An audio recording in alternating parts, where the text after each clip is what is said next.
तो सबसे पहले हम लोग यहाँ पे जो अभी देखेंगे वो होगा हेरिडिटी कॉन्सेप्ट को समझना, ठीक है। तो इसको समझने से पहले हम लोग सबसे पहले ये जानने का प्रयास करेंगे कि मान लीजिए कि अगर आप कहीं मेहमानी के तौर पे कहीं जाते हैं तो आप वहाँ पे सुनते होंगे कि कोई व्यक्ति है जो आपको कहता होगा कि आपका जो चेहरा है वो फादर के जैसा दिख रहा है, या फिर आपका जो चेहरा है वो मदर के जैसा दिख रहा है, ठीक है। या फिर कहेंगे कि आपकी हाइट जो है वो आपके फादर के जैसा है या आपके मदर के जैसा है, या फिर आपकी आवाज़ जो है आपके पिताजी जैसा मैच कर रहा है या आपकी माँ के जैसा मैच कर रहा है, ठीक है। तो इस तरह का लोग क्या करते हैं कि एस्टिमेशन करते हैं कि शायद आप उसी के लड़का या लड़की होंगे। तो ऐसा होता है ऑब्वियसली, लोग आपके चेहरे को देखकर, आपकी वॉइस को देखकर क्या करते हैं, वो कहीं ना कहीं एस्टिमेशन लगाते हैं कि भाई आप कहीं इसके बच्चे तो नहीं हैं। तो वो चीज़ें जो हैं वो होता है। तो एक्चुअली ये सब कहाँ से होता है, ये बायोलॉजिकली वे में अगर इसको हम देखें या साइंटिफिक वे में देखें तो ये कैसे पता चलता है। तो ये जो कॉन्सेप्ट है इसको हम लोग कहते हैं हेरिडिटी, ठीक है। अब इस कॉन्सेप्ट को बहुत अच्छे से क्लियर समझने के लिए हम लोग कुछ थोड़ा सा एक एग्जाम्पल के तौर पे लेते हैं, उसके बाद इसका पूरा डिटेलिंग कवर करेंगे हम लोग।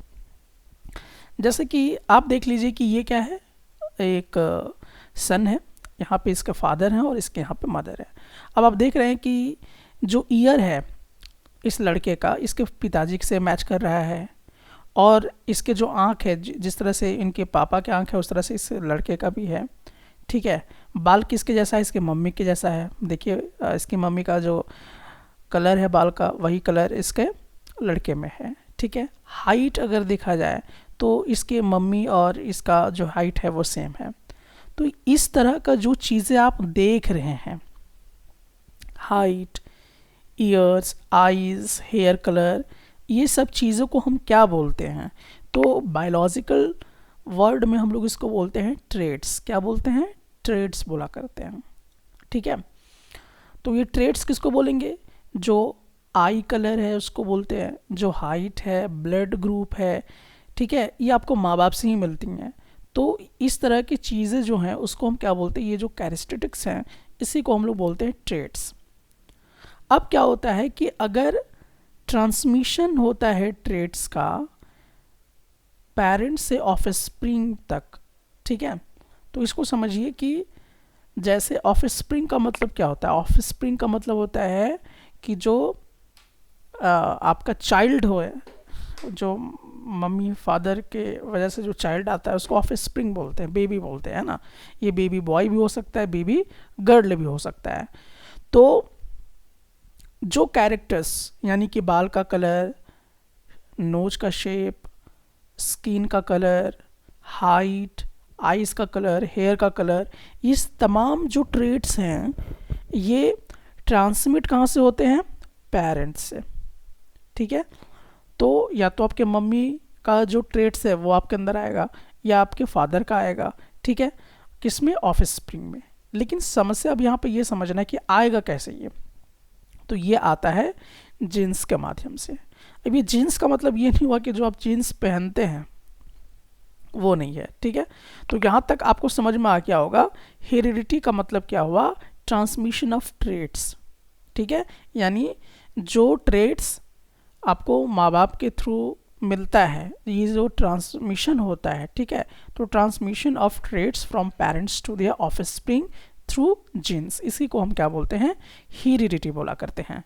आई थिंक, उम्मीद करता हूँ कि ये हेरिडिटी डेफिनेशन आप अच्छे से समझ गए होंगे, और मे भी एग्जामिनेशन में पूछा भी जा सकता है, तो आप इसको अच्छे से क्लियरली लिखने के लिए समझिएगा कि वो आपका है। इसमें से मेन टर्म क्या है, ट्रांसमिशन ऑफ ट्रेट्स, ठीक है।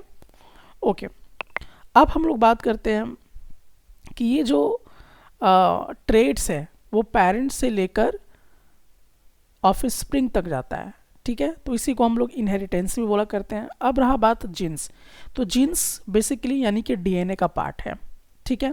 आपका जो हेरिडिटी है, जो लॉकेटेड होता है, वो कहाँ पे होता है, वो आपका जीन्स में होता है, ठीक है। अब इसको समझने के लिए जीन्स और क्रोमोसोम्स को हम लोग समझेंगे। तो ये आपका, जैसे यहाँ पे आप देख सकते हैं कि ये आपका डीएनए है, जैसे यहाँ पे आप देख लीजिए कि आपका डीएनए आप यहाँ पे देख रहे हैं, एक एनिमेशन आपको दिखाया जा रहा है, ठीक है, ये डीएनए है। ठीक है, अब डीएनए के बारे में आप लोगों ने प्रीवियस क्लासेस में भी बहुत अच्छे से पढ़े होंगे, लेकिन नहीं भी पढ़े हैं तो चलिए यहाँ पर हम लोग क्या करते हैं, इसको रिवीजन करवा देते हैं ताकि आप इसको अच्छे से समझ पाएंगे। तो यहाँ पे अगर हम लोग देखें तो इस तरह से अगर आप देखते हैं, ये आपका इस तरह से देख रहे हैं डबल हेलिक्स किया हुआ है, डबल स्ट्रैंडेड है, इसी को हम लोग बोलते हैं डीएनए। तो डीएनए का मतलब क्या होता है, डीएनए, डी का मतलब D oxy ribo nucleic acid, D का मतलब डी ऑक्सी राइबो, एन का मतलब न्यूक्लिक और ए का मतलब होता है एसिड।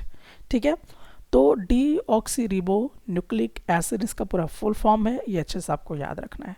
और ये डीएनए ही क्या करता है, जेनेटिक जो भी चीज़ें हैं उसको लेके जाता है। ठीक है, जो आपके माँ बाप के अंदर जो चीज़ें होती हैं, जो ट्रेड्स होता है, उसको कौन लेके जाता है, इसी के माध्यम से जाता है।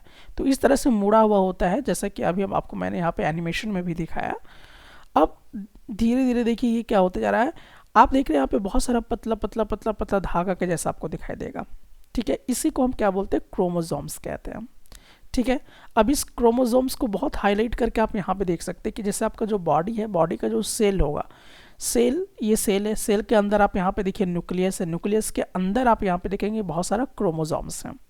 तो इसी क्रोमोसोम्स में क्या होता है, जीन्स होता है, यानी कि आपके जो फादर है, जो मदर है, उनके जो ट्रेड्स हैं वो लोकेटेड होते हैं।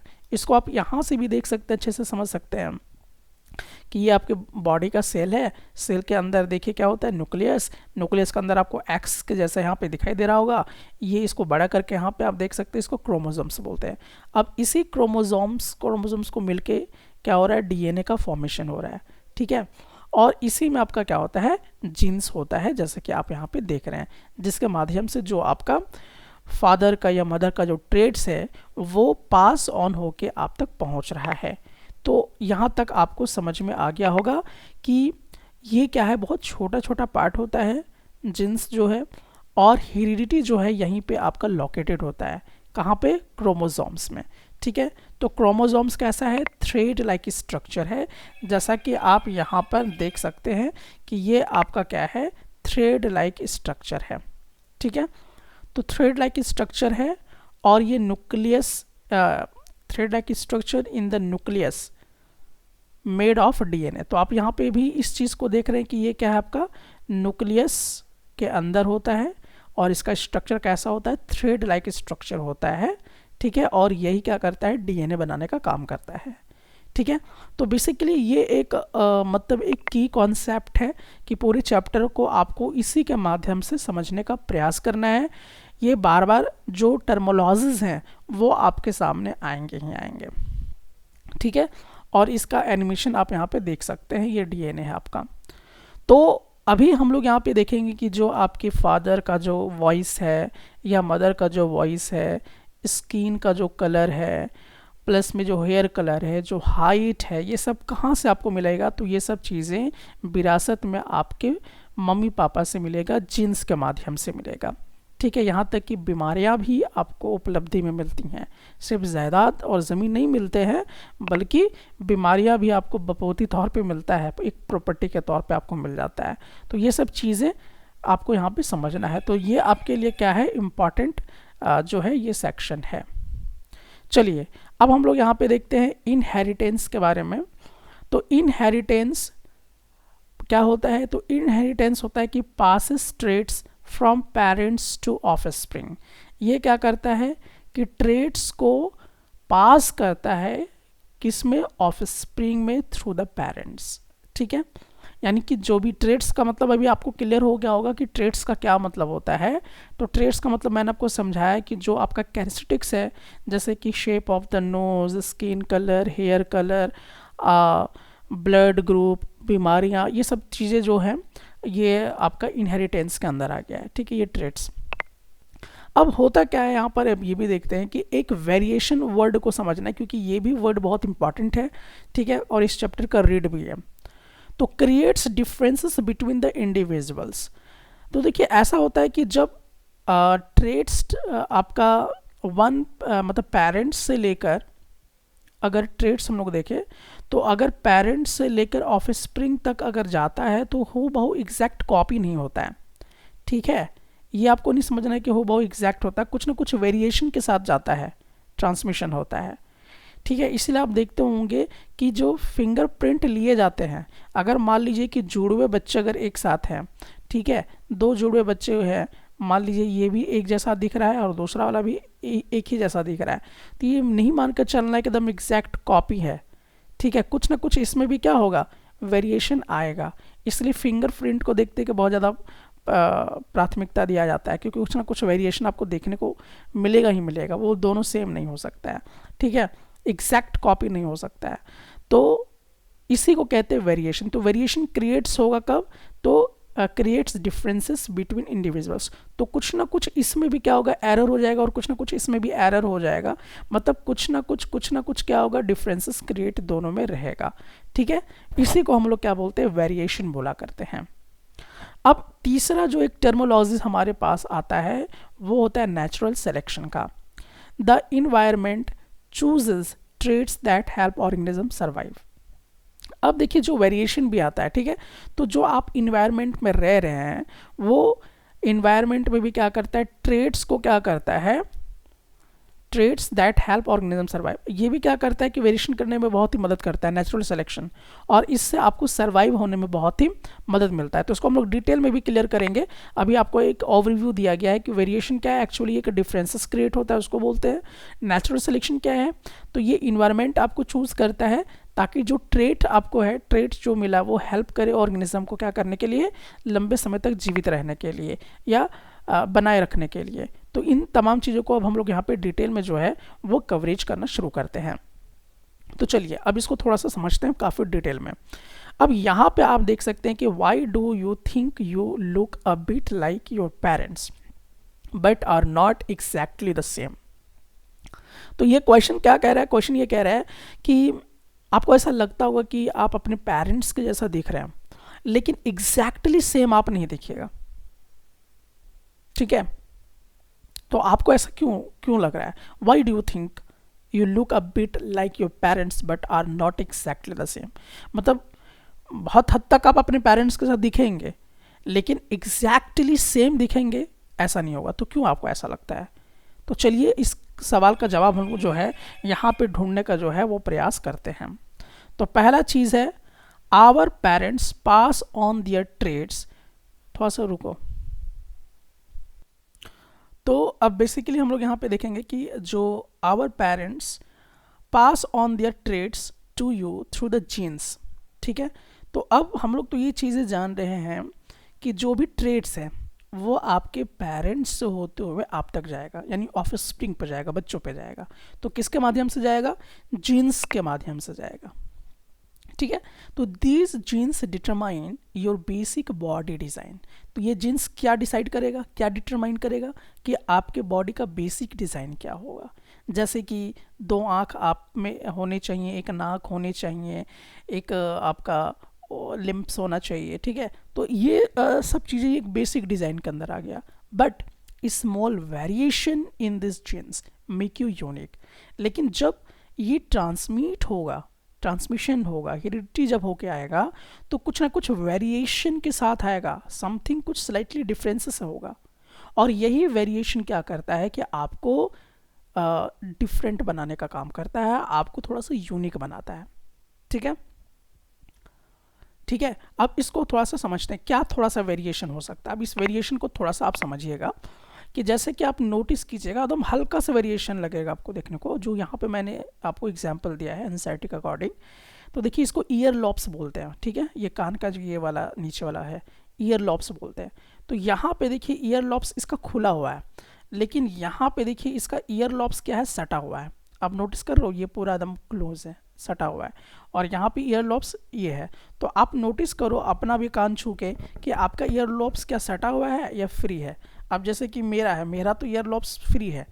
अब अपना देख लो आप कि आपका फ्री है कि क्या है, सटा हुआ है। तो इस तरह का वेरिएशन जो है वो आपको देखने को मिलता है, ठीक है। तो जीन्स के माध्यम से कॉपी होके आती तो जरूर है बेसिक बॉडी डिज़ाइन, लेकिन समथिंग कुछ क्या होगा, वेरिएशन भी जो है वो भी आपका आना शुरू होगा, वेरिएशन भी आपका क्या होगा, आएगा। ठीक है। तो यहाँ पे आपको मैंने एग्जांपल दिया ईयर लॉब्स का, तो यहाँ पे फ्री है ईयर लॉब्स और यहाँ पे आप देख रहे हैं कि ये अटैच्ड है। ठीक है। तो बात आपको यहाँ पे समझ में आ गया होगा, ये स्लाइटली वेरिएशन जो है वो आपको देखने को मिलेगा। तो ये आपको नहीं समझना है कि आप जैसे यहाँ पे आप देख लीजिए कि जिस कलर का आईज फादर में है उस से बच्चे में भी चला गया है। ठीक है। नोज का शेप थोड़ा सा आप देख लो, कलर देख लो। ठीक है। तो अच्छा, जो बाल देखिए यहाँ पे जो मम्मी का बाल जिस कलर का है उस तरह से बच्चे का है। ठीक है। यहाँ पे फादर का क्या है, डिफरेंट है।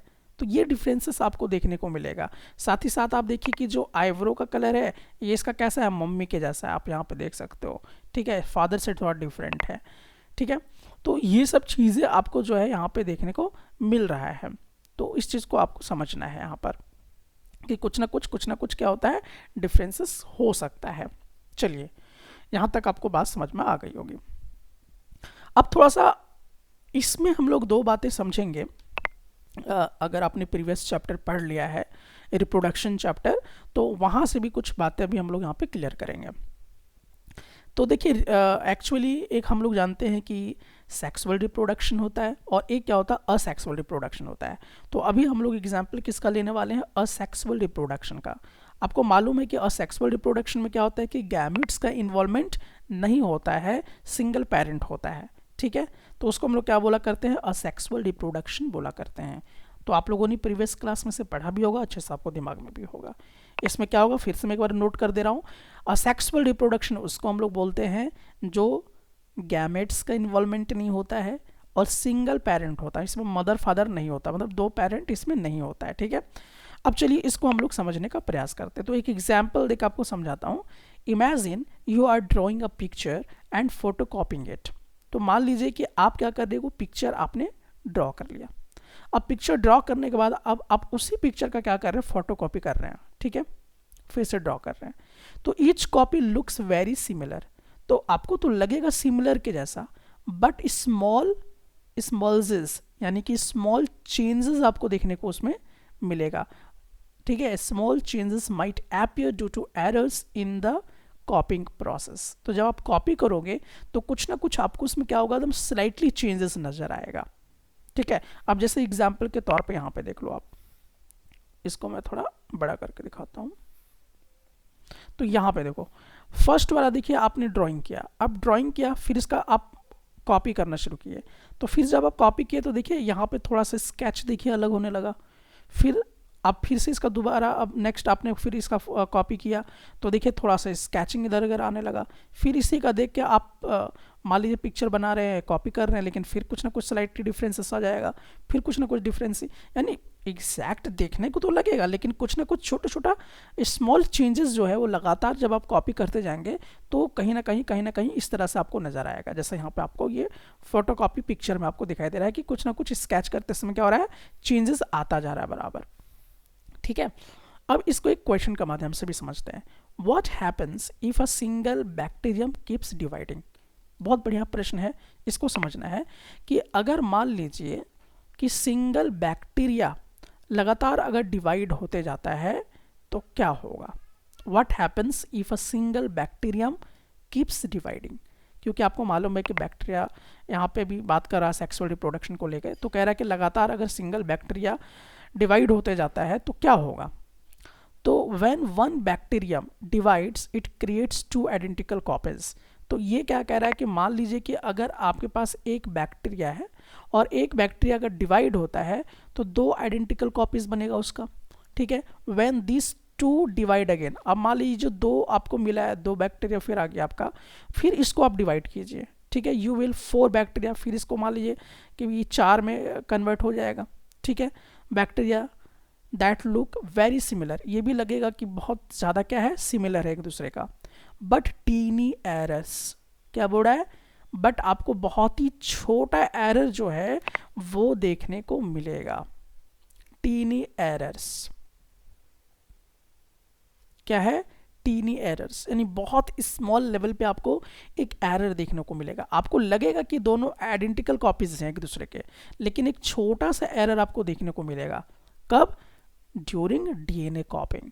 जब डीएनए कॉपी होना शुरू होगा, ठीक है, तो ये कहीं ना कहीं एक स्लाइटली चेंज आपको देखने को मिलेगा। Like the smalls in the photocopy can make small differences. तो ये जो स्मॉल डिफरेंस है, कब? जब डीएनए कॉपी करेगा तो कहीं ना कहीं एक स्मॉल चेंजेस के साथ आपको देखने को मिलेगा। जैसा कि आपको मैंने एग्जाम्पल के तौर पे अभी ये पिक्चर के माध्यम से समझाने का प्रयास किया। और दीज एरर्स क्रिएट वेरिएशन।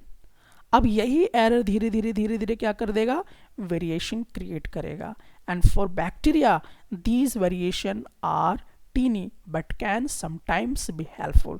तो कह रहा है कि मान लीजिए कि बैक्टीरिया में ये जो छोटा एरर आएगा, जो छोटा स्मॉल चेंजेस आएगा, यानी कि बायोलॉजिकल टर्म में अगर हम बात करें तो अगर ये जो वेरिएशन आएगा तो क्या उसके लिए खतरा बन जाएगा? नेक्स्ट जनरेशन के लिए खतरा बनेगा? नहीं। Bacteria these variation are tiny but can sometimes be helpful. कभी कभी ये वेरिएशन उसके लिए क्या हो जाता है? हेल्पफुल भी हो जाता है। ठीक है। सो इफ अब एक आपको एग्जाम्पल के तौर पे यहाँ पे समझाने का प्रयास किया जाएगा, लेकिन पहले मैं एक यहाँ पे भी आपको समझा देना चाहता हूँ। इसको हम लोग यहाँ पे देखिए। अब जैसे मान लीजिए कि ये बैक्टीरिया है, एक छोटा सा एक बैक्टीरियम हमने लिया। अब इस बैक्टीरिया से मान लीजिए कि यहाँ पे एक इसका मान लीजिए कि नेक्स्ट जनरेशन आया और यहाँ पे नेक्स्ट जनरेशन आया। लेकिन देखिए लग तो रहा है कि एक जैसा है, लेकिन देखिए चेंजेस क्या है। यहाँ पे देखिए रेड कलर आ गया और यहाँ पे देखिए शुरू में देखिए कुछ नहीं है, लेकिन इसका में जो नेक्स्ट वाला आया इसमें देखिए यहाँ पे क्या आ गया? ग्रीन कलर आ गया। ठीक है। अब फिर इसका मान लीजिए क्या आया? Next generation. तो यहाँ पे देखिए सेम नहीं है, यहाँ पे देखिए स्लाइटली चेंज आ गया। ठीक है। उसी तरह से नेक्स्ट इसमें देखिए स्लाइटली पिंक आ गया, थोड़ा चेंजेस आ रहा है, लेकिन आइडेंटिकल कॉपी है, लेकिन थोड़ा वेरिएशन आपको देखने को मिलेगा। उसी तरह से आप यहाँ पे भी देखिए कि यहाँ पर भी देखिए, यहाँ पे आपको क्या लगेगा? थोड़ा सा इसका जस्ट लग रहा है कि कॉपी है। ठीक है। लेकिन यहाँ बीच में देखिए कि कलर चेंज हो गया, यहाँ पे देखिए ब्लू कलर था, यहाँ पे भी आप देखिए ध्यान से। ठीक है। तो ये कहीं ना कहीं आपको ऐसा लगेगा कि आइडेंटिकल है बट स्लाइटली चेंजेस आएगा। ठीक है। क्या होगा? स्लाइटली चेंजेस आएगा, यानी कि वेरिएशन आएगा। और ये वेरिएशन क्या होगा? कभी कभी इनके लिए हेल्पफुल भी हो जाता है। अब इसको हेल्पफुल कैसे है, अब इसको समझने के लिए चलिए हम लोग यहाँ पर एक एग्जाम्पल समझते हैं। तो यहाँ पे देखिए कि if a heat wave happens, मान लीजिए कि बहुत तेज गर्मी पड़ती है। ठीक है। हीट वेव आ जाता है तो सम बैक्टीरिया माइट सर्वाइव। तो कुछ बैक्टीरिया जो है वो सर्वाइव तो कर जाएगा बिकॉज ऑफ लकी वेरिएशन। तो क्यों सर्वाइव कर पाएगा? वेरिएशन के कारण, ताकि वो गर्मी को बर्दाश्त कर सके। ठीक है। आप कभी कभी देखते हो कि जैसे बहुत ऐसे होते हैं जो बहुत हीट वाले टेम्परेचर में रह लेंगे, और बहुत लोग ऐसे होते हैं जो हीट वाले टेम्परेचर पे नहीं रह पाएंगे, वो सर्वाइव नहीं कर पाएंगे वहाँ पर। ठीक है। इसका एग्जांपल और भी मैं अभी आगे जाके आपको दूंगा कि ये वेरिएशन जो है कैसे हेल्पफुल होता है। ठीक है। तो इस चीज़ का आप समझ सकते हैं। तो ये जो स्लाइटली वेरिएशन जब डीएनए कॉपी होता है तो ये जो वेरिएशन है वो देखने को मिलता है, और ये कभी कभी हेल्पफुल भी होता है। ठीक है। ताकि वो ज़्यादा से ज़्यादा सर्वाइव कर सके। इसीलिए आप देखिए यहाँ पे मैंने एक चीज़, मैंने इनहेरिटेंस वर्ड क्लियर कर दिया, फिर आपको मैंने वेरिएशन का मतलब समझाया, और अभी इस प्रोसेस पे भी हम लोग आएंगे, नेचुरल सिलेक्शन भी कैसे आपको मदद करता है। लेकिन क्योंकि इस बार 10th क्लासेस में क्या हुई आपकी कि बहुत सारे जो टॉपिक्स हैं, कॉन्सेप्ट हैं, उसको हटा दिया गया है, नहीं तो इसको और भी हम लोग डीपली ले जा सकते थे। तो अभी तक हम लोगों ने एग्जाम्पल देखा क्या चीज़ में? असेक्सुअल रिप्रोडक्शन के अंदर हम लोगों ने देखा कि अगर असेक्सुअल रिप्रोडक्शन होता है तो क्या वहाँ पे जो डीएनए कॉपी होगा वो एग्जैक्ट होगा या कुछ वेरिएशन के साथ होगा? तो जवाब क्या है कि भले वो असेक्सुअल रिप्रोडक्शन है लेकिन वेरिएशन आपको देखने को मिलेगा। ठीक है। अब देखते हैं हम लोग क्या चीज़ सेक्सुअल रिप्रोडक्शन में। तो सेक्सुअल रिप्रोडक्शन में तो अब ये स्पष्ट आपको पता चल जाएगा। ठीक है। तो sexual reproduction mixing things up, इसमें क्या होता है कि सेक्सुअल रिप्रोडक्शन किसको बोलते हैं? सेक्सुअल जो है रिप्रोडक्शन, जैसे कि जो मेल है तो इसका अपना जो गैमेट्स होगा, और जो फीमेल है, ठीक है, इसका गैमेट्स होगा, तो दोनों का फ्यूज़न होके एक नया ऑफस्प्रिंग जो है वो बनेगा, ठीक है, यानी कि सन के रूप में आएगा, ठीक है। उसको हम लोग कहते हैं सेक्सुअल रिप्रोडक्शन। और इसमें दो मतलब कि एक मेल और फीमेल की ज़रूरत पड़ती है, यानी कि दो पेरेंट्स होते हैं, इसमें सिंगल पेरेंट नहीं होता है। तो अब इसको हम लोग देखते हैं कि what if you mix two different colours of paint. अब इसको समझिएगा कि बहुत ही नॉर्मल एग्जांपल देकर आपको समझा रहा हूँ।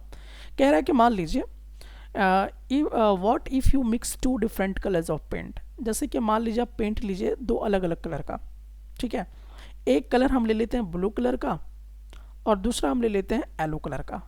अभी दोनों को आप क्या कर दो, मिक्स कर दो, ठीक है। ब्लू कलर एक अलग कलर है, येलो कलर एक अलग कलर है, और दोनों को क्या कर दो, मिक्स कर दो। यू गेट समथिंग न्यू, तो आपको कुछ न्यू मिलेगा, दैट इज द ग्रीन। कौन सा कलर मिल गया, ग्रीन कलर मिल गया, ठीक है। तो ब्लू येलो को मिक्स कर दिए तो ग्रीन कलर मिल गया। ठीक उसी प्रकार से सेक्सुअल रिप्रोडक्शन में होता है। Traits from two parents combine to create offspring with even more diversity. कह रहा है कि बिल्कुल इसी तरह से, जिस तरह से अभी को मैंने पेंट का एग्जाम्पल दिया, उसी तरह से सेक्सुअल रिप्रोडक्शन में होता है कि दो पेरेंट्स का जो ट्रेड्स है वो कंबाइन होकर ऑफस्प्रिंग में चल जाता है और बहुत सारा डाइवर्सिटी क्रिएट करता है, ठीक है। तो अब प्रश्न ये आता है कि आखिरकार वाई डज दिस हैपन, ये होता क्यों है। तो यहाँ पे देखा जाए, when two parents contribute their genes. अब देखिए कि क्या हो गया कि ये जो फादर और ये मदर है, ये दोनों अगर कंट्रीब्यूट करते हैं अपनी जीन्स का, तो the offspring inheritance half the traits from each parents. कहने का मतलब क्या है कि आधा जो ट्रेड्स है वो 50% अपने पेरेंट्स से ले लेगा और 50% अपने मदर से ले लेगा, ठीक है। तो 50-50, जैसे यहाँ पे दोनों पेंट आपस में मिलके एक नया चीज़ बन गया, ठीक है, दो अलग अलग कलर। तो उसी तरह से लेकिन फादर का कितना लेगा, ये आपको नहीं समझना है कि उसका 100% 60%, ठीक है, दोनों का इक्वल लेगा, यानी कि हाफ 50% आपका इसका जाएगा फादर का, और 50% आपका कहाँ से मिलेगा जींस, आपको मदर से मिलेगा, और दोनों का मिक्स होकर बनेगा, ठीक है। So this point is very important कि आपको यहाँ पे समझना है कि half the traits from each parent, ठीक है, मतलब हाफ ट्रेड्स किससे मिलेगा, मदर से, और हाफ ट्रेड्स किससे मिलेगा, फादर से, यानी दोनों से 50-50% आपको मिलेंगे। This mixing creates a lot of variation. और जब ये मिक्स हो जाएगा, कौन, जीन्स, ठीक है, जब ये जीन्स आपस में 50-50% मिक्स हो जाएगा तो क्या क्रिएट कर देगा, वेरिएशन क्रिएट कर देगा, more then in asexual reproduction. तो आपको समझना है कि सबसे ज़्यादा वेरिएशन किस में क्रिएट होगा, सबसे ज़्यादा आपका सेक्सुअल रिप्रोडक्शन में वेरिएशन ज़्यादा देखने को मिलेगा, ठीक है। सेक्सुअल रिप्रोडक्शन का जो डाउट था, इसमें क्या डाउट रहता है कि भाई सिंगल पेरेंट से होता है, ठीक है, गैमेट्स का इन्वॉल्वमेंट नहीं होता है, तो एग्जैक्ट कॉपी करेगा क्या, तो नहीं, इसमें भी वेरिएशन आएगा, इसमें भी वेरिएशन आएगा, ठीक है। और सेक्सुअल रिप्रोडक्शन में भी क्या होगा, वेरिएशन आएगा, लेकिन सबसे ज़्यादा वेरिएशन किस में देखने को मिलेगा, सेक्सुअल रिप्रोडक्शन में ज़्यादातर देखने को मिलेगा वेरिएशन। किस में देखने को मिलेगा, सेक्सुअल वेरिएशन, सेक्सुअल रिप्रोडक्शन में वेरिएशन ज़्यादा से ज़्यादा आपको देखने को मिलेगा, ठीक है। तो यहाँ तक आपको बात समझ में आ गई होगी। अब देखिए यहाँ पे एक बड़ा इंपॉर्टेंट सवाल आपको देखने को मिलता है, डू ऑल वेरिएशंस हेल्प। कह रहा है कि जितने भी वेरिएशन हैं क्या हेल्प करता है क्या सरवाइव करने के लिए। तो चलिए इसको समझने का प्रयास करते हैं। Let's say you and your friends are playing hide and seek in a jungle। तो ऐसा ही हम लोग एक इमेजिनेशन करते हैं, ठीक है। आप मान लो कि आप और आपके दोस्त लुका छुपी खेल रहे हैं जंगल में, ठीक है। Who do you think has the best chance to hide। अब कह रहा है कि इनमें से कौन सबसे बढ़िया छिप सकता है। Someone wearing green। अब मान लीजिए कोई ऐसा दोस्त है जो आपका ग्रीन कलर का कपड़ा पहनता है, कोई ऐसा है जो येलो कलर का पहना हुआ है, कोई ऐसा है जो रेड कलर का पहना हुआ है, और जंगल में आप लोग खेल रहे हो लुका छिपी। तो आप पहले ये बताओ कि आसानी से कौन फाइंड आउट किया जा सकता है, ग्रीन, येलो या रेड कलर वाला?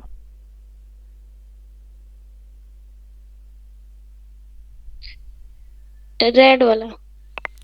तो जो ग्रीन कलर का पहना हुआ है, अब इसके बारे में थोड़ा समझ लेते हैं कि they blend with the trees and survive longer.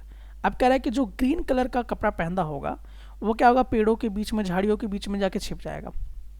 ठीक है, तो आपको दिखाई थोड़ा कम दे सकता है, या थोड़ा सा उसका सर्वाइव क्या हो जाएगा, लंबा हो जाएगा।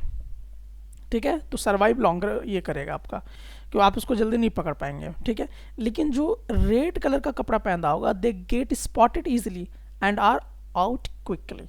तो आप तुरंत उसको पकड़ लोगे, पेड़ के बीच में भी होगा तो लाल आपको तुरंत पता चल जाएगा।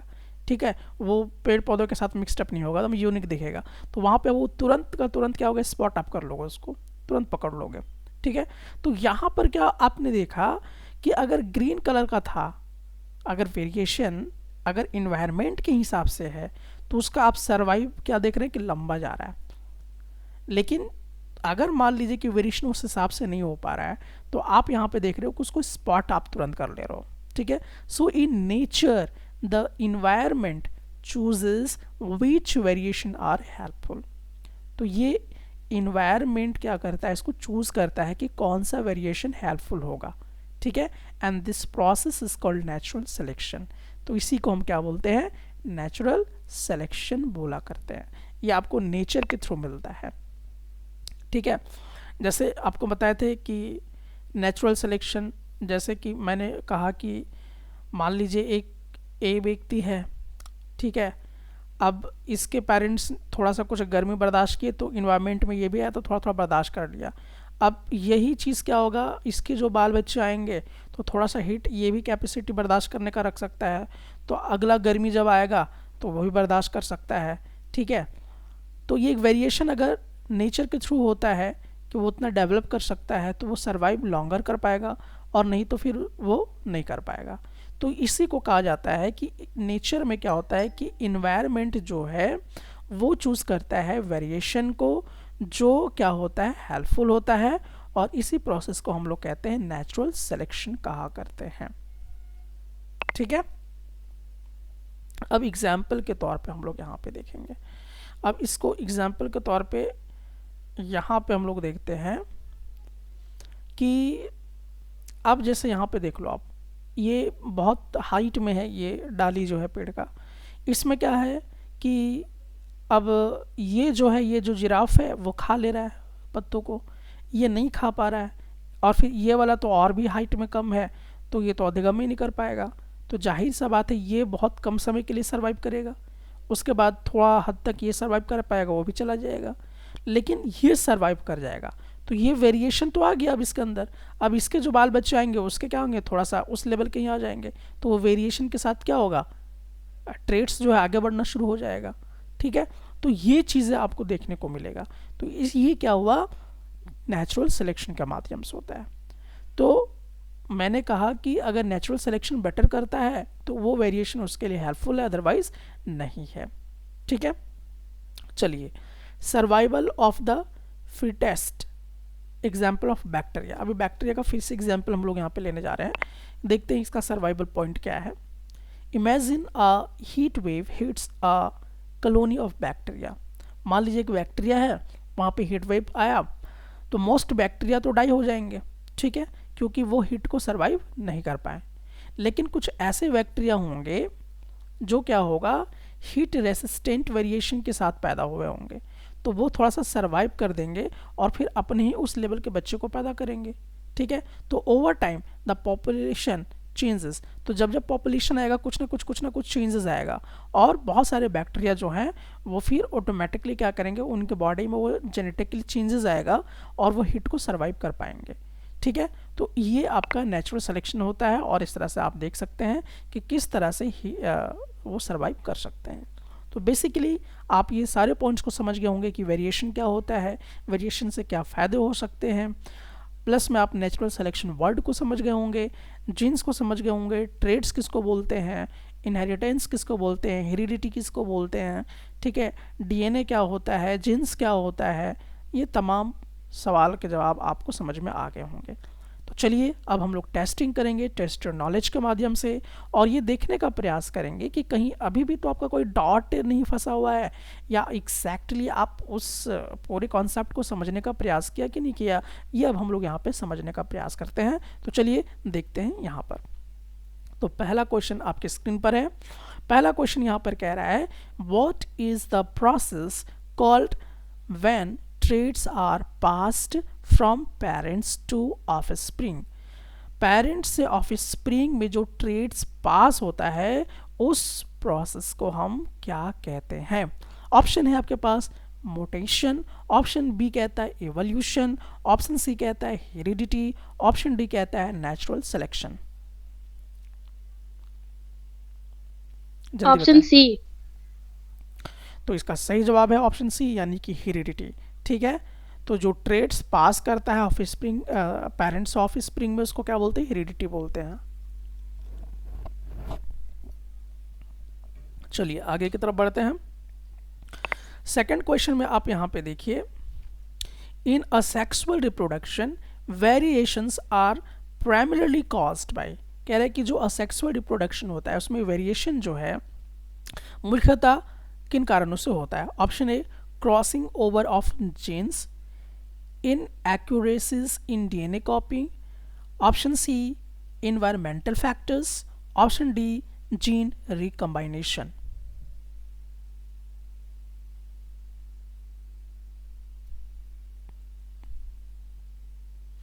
असेक्सुअल रिप्रोडक्शन में वेरिएशन किसके कारण मुख्यतः तौर पे आती है।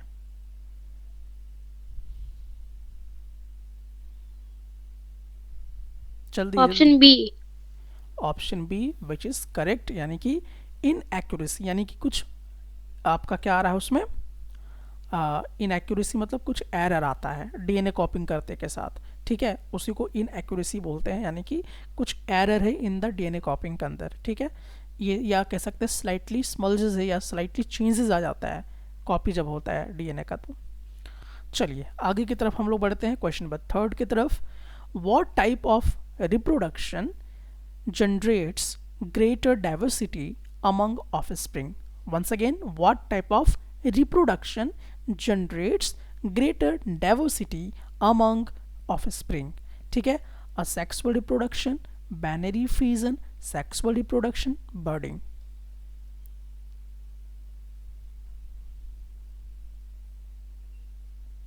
जल्दी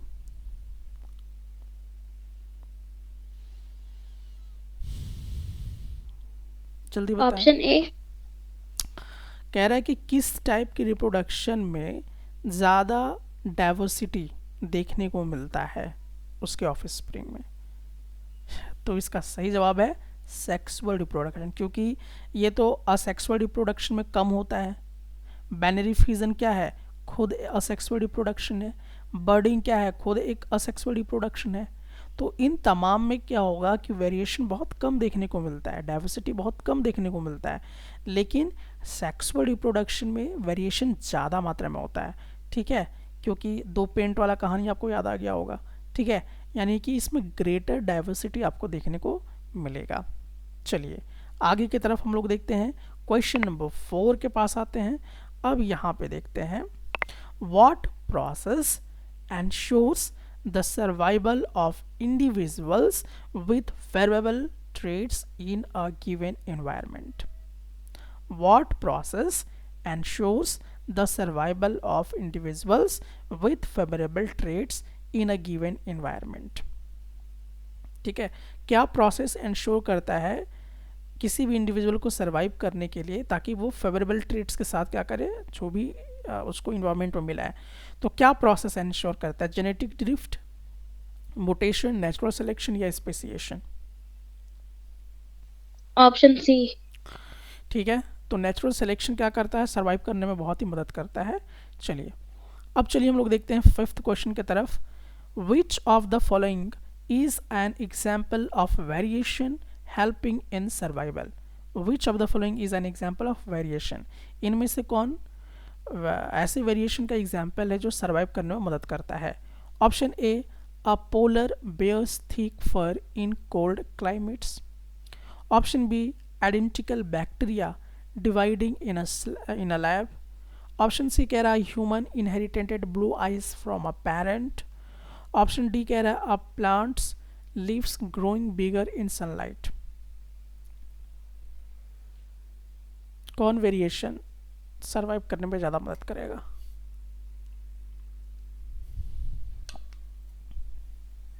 ऑप्शन ए।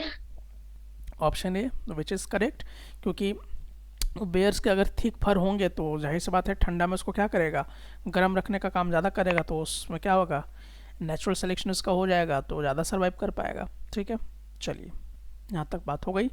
अब आते हैं नेक्स्ट क्वेश्चन की तरफ, और ये क्वेश्चन आपका एनसीईआरटी के थ्रू ली गई है, जो आपके इन टेक्स्ट क्वेश्चन में दिया गया है। अब इसका आप कैसे राइटिंग करते हैं वो इम्पॉर्टेंट है, तो बहुत ही इत्मीनान से सवाल के जवाब आपको देने की ज़रूरत है। तो इसमें कह रहा है कि इफ़ अ ट्रेट ए, अब मान लीजिए कोई ट्रेट है और वो ट्रेट का नाम हमने दे दिया ए। अब ये शेप ऑफ द नोज़ हो सकता है, हेयर कलर हो सकता है, आई कलर हो सकता है, स्किन कलर हो सकता है, height of spring, what ever, मतलब ट्रेट्स आप समझ गए होंगे। तो यहाँ पे नाम रख दिया कि if a trait A trait है exist in 10% of a population of an asexually reproduction species. तो ये किस में हो रहा है, असेक्सुअल रिप्रोडक्शन के अंदर आपको एग्जाम्पल दिया गया कि ए ट्रेट जो है वो 10% क्या हो रहा है, एग्जिस्ट किया पूरी पॉपुलेशन में। एंड ट्रेट बी, अब ट्रेट बी जो है वो 60% जो है सेमी पॉपुलेशन में एग्जिस्ट किया। ठीक है, तो which trait is likely to have arisen earlier. तो अब बोर्ड है कि सबसे पहले कौन सा ट्रेट जो है वो अराइज हुआ होगा, ए वाला ट्रेट या बी वाला ट्रेट, और इसमें लॉजिक भी आपको देना है। ठीक है, तो लॉजिकल वे में इसका आंसर देना है। कैसे लिखोगे, पहला कि मान लीजिए पॉपुलेशन सेम है, किस तरह का रिप्रोडक्शन है, वो सेक्सुअल रिप्रोडक्शन है। ठीक है, कह रहा है कि मान लीजिए एक ए ट्रेट है जो 10% क्या हुआ, एग्जिस्ट किया पॉपुलेशन के बीच, और एक दूसरा ट्रेट बी है वो 60% जो है उसी पॉपुलेशन के अंदर एग्जिस्ट किया। तो बताइए कि सबसे पहला ट्रेट कौन आया होगा उन लोगों में, इनहेरिटेंट हो गए, कौन सा ट्रेट सबसे पहले आया होगा और क्यों?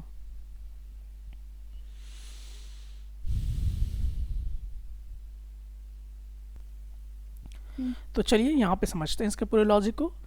तो देखिए, in an asexual reproduction species traits are passed down directly from one generation to next with only minor variation introduced through random errors during DNA copying।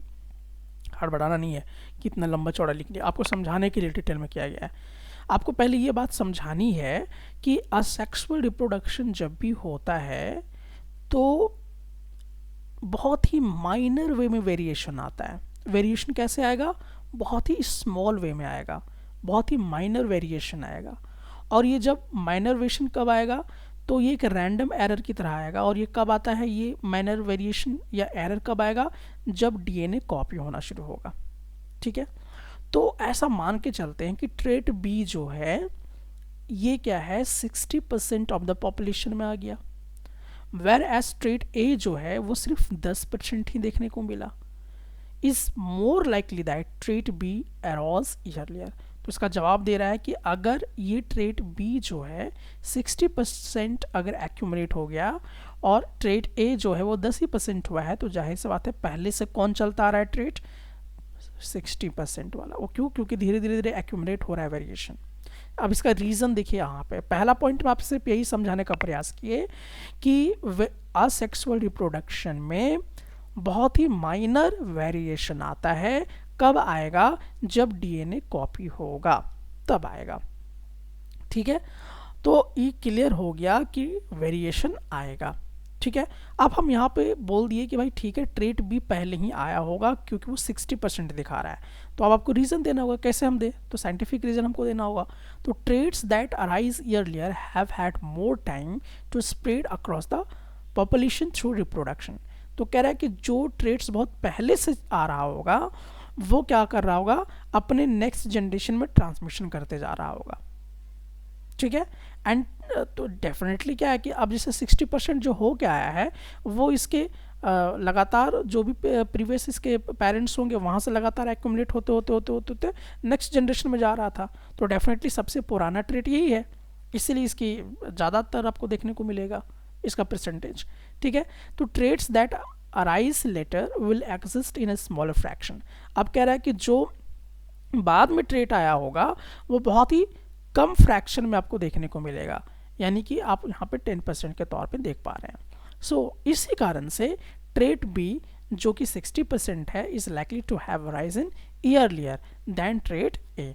तो देखिए इसमें आप इतना लिखने के बजाय ये भी नहीं कह सकते कि इतना लिखना है आपको, आप सिंपली पहले एक रीज़न आउट कीजिए कि असेक्सुअल रिप्रोडक्शन में क्या होता है, एक माइनर वेरिएशन होता है, ठीक है, या आप कह सकते हैं कि एक रैंडम एरर होता है ड्यूरिंग द डीएनए कॉपी, ठीक है, और धीरे धीरे क्या होता है accumulation of the variation, variation का धीरे धीरे क्या होता है एक्यूमुलेट होता है। आप देखिएगा एनसीईआरटी का टॉपिक ही वही लिखा हुआ है, एक्यूमुलेशन ऑफ द वेरिएशन, पूरा टॉपिक पढ़िएगा एनसीईआरटी का।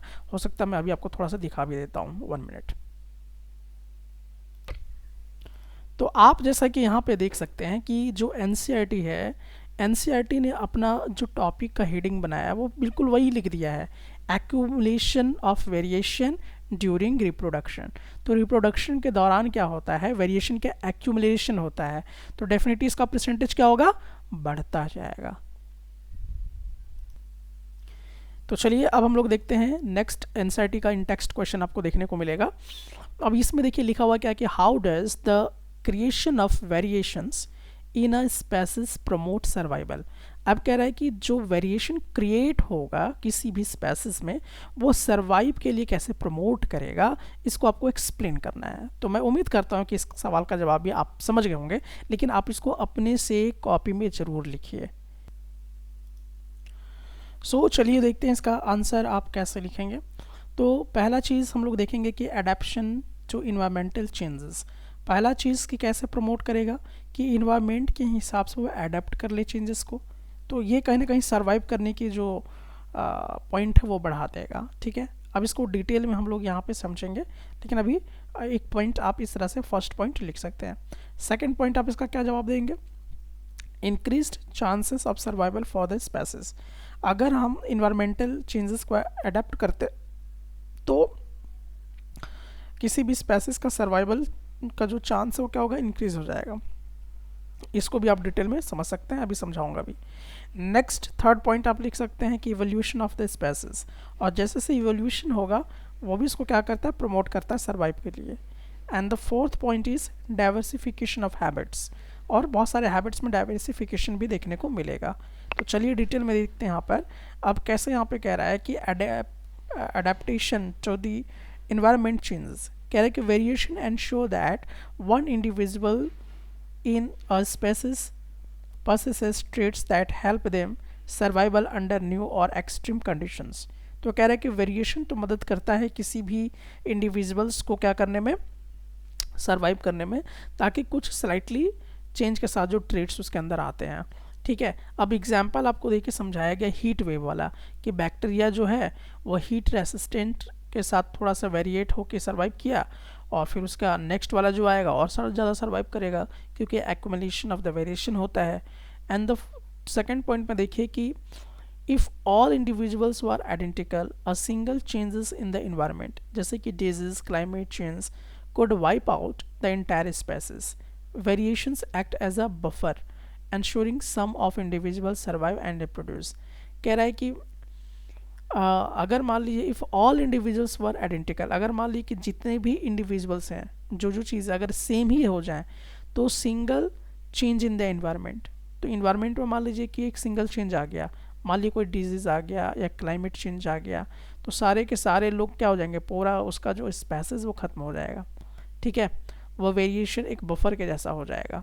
तो एग्जांपल दे रहा है कि अब paste resistant crop variety can survive N outbreak better than non resistance one. जैसे आपको एक बहुत आसान तरीका से बताता हूँ, जैसे मान लीजिए कोरोना काल एक नया बैक्टीरिया के साथ आया था, लेकिन अगर मान लीजिए कि सर्वाइव करने की कैपेसिटी बहुत लोग तो नहीं कर पाए, पूरा झेल नहीं पाए, तो वाइप आउट कर गए, पूरी तरह से ख़त्म हो गए।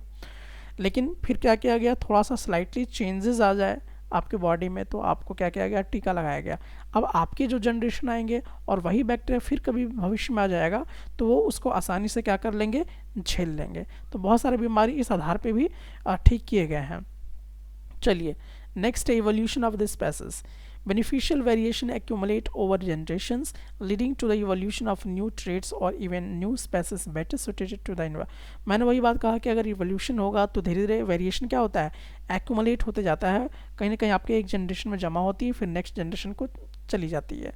तो ये एक आपका क्या होगा, इवोल्यूशन प्रोसेस के अंदर आ जाएगा। तो धीरे धीरे आपकी स्पेसिस में इवोल्यूशन जो है वो आ जाएगा।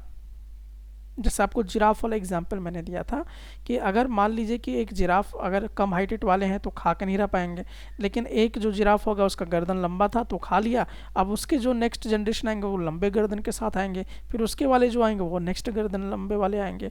तो इस तरह से वेरिएशन आपको देखने को मिलेगा और वो धीरे धीरे इवॉल्व कर जाएगा, यानी कि उनके पूरे स्पेसिस में लंबे लंबे गर्दन आपको देखने को मिलेगा।